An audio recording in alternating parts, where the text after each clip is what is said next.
Alright guys, so what you're going to do to practice using your contour drawings in Adobe is you're going to get your photo to your MacBook. You can either email it to yourself, you can airdrop it, either one. If you emailed it, you have to go to your email, open your email, and then download that photo. And work your way through that. Once your photo's on your computer, it's probably going to be in the downloads folder, unless you put it someplace else.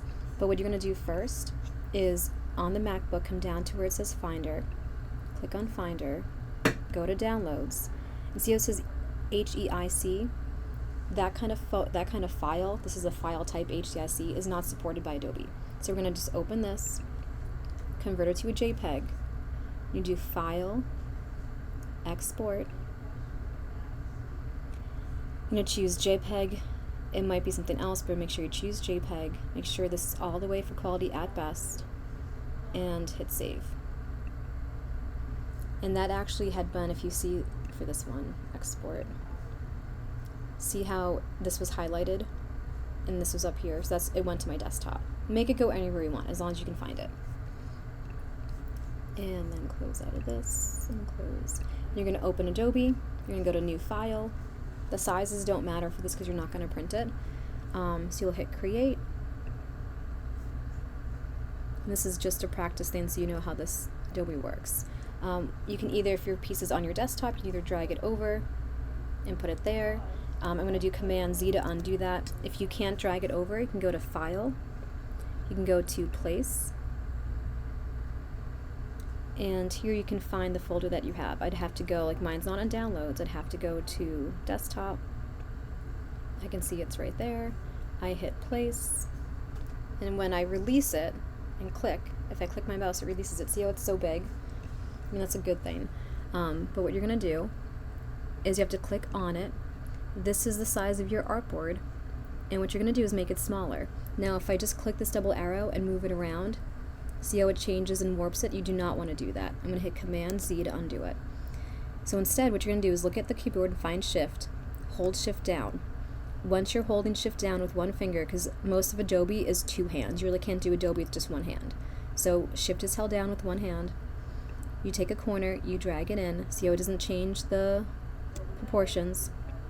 Once it's the size you want, you put it on the artboard. I'm going to make it a little bit smaller. And then to zoom in, what I'm doing is I have two fingers on the trackpad, on the mouse pad, and I just put two fingers and spread them apart. And that gets you further away or closer. So now what I have is this needs to be selected, and there's a whole bunch of options. I'm going to try and make these actually a little smaller so I have less going on here. Well, I'll do that later actually. Where you have your Properties tab, this is your panels on the right side. You should have something that says Properties. You're going to scroll all the way down to get to all these options, and the one that says Dismiss, and this says Image Trace is the one you want. So you're going to click Image Trace, and this has to be selected in blue, so if you ever clicked off of it, then you're not going to see that. So make sure your picture is selected, you click on Image Trace, and you're going to go to Black and White Logo. Click on that, and now what you get is a whole converted reference. So you have to do a couple things. Remember, you had to have all closed shapes and no tiny details. So this will tell you if what you drew has a closed shape or not. And this is where if you find you don't have a closed shape, you'll have to kind of stop what you're doing, fix your artwork, re-upload it, and start from the beginning. Better to do that now than just ignore it and go forward and then make a bigger problem for yourself. So what I'm going to do is actually drag this off the artboard for a quick second. I'm going to hit Expand over here. And once I hit Expand, these should all now be selected. I can start editing these and change them around. Before I do that, I'm going to delete this white background. To do that, I'm going to use my white arrow, which is up here. Click on the white arrow.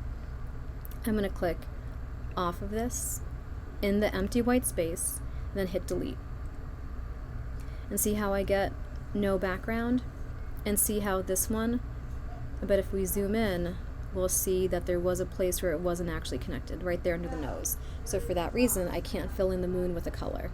And for this, I'm not going to go back and redo it, so I'm going to show you what else to do. But this is where you'd want to stop, change what you did, and go back. So I'm going to go back to the black arrow, which is right up here. It's also V on your keyboard, the letter V.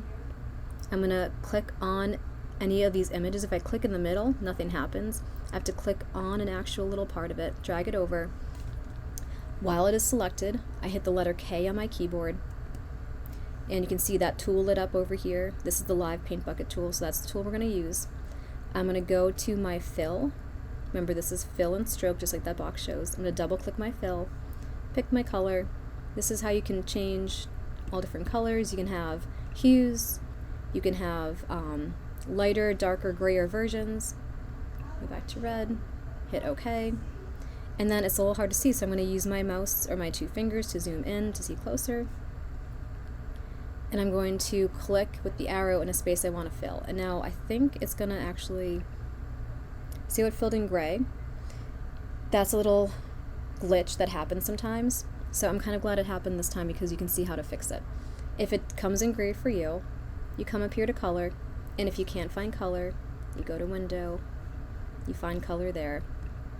But you click on color, go to the 3 lines, click that, go from grayscale to CMYK. Now it'll be better. So let me just move that back over. And you can change the colors. If you want to change a line, you can do that. You can actually see how like the line lit up versus the inside. So you can change lines. And all this is now something you can edit. And again, to change the color, you come to the fill, double click it, pick your other colors, do whatever you want.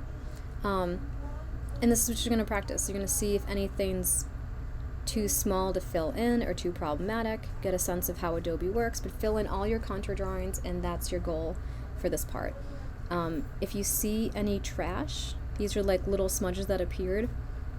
To get rid of those, what you do is click on your white arrow, click on nothing so that nothing is selected, go back to the little trash you saw and draw a little selection over just that, hit delete. And again, draw a little selection over just that, hit delete. And now to come back to editing, it's just K on the keyboard. It's select everything with the black arrow, then hit K, and you're right back to your Live Paint tool. And that's it.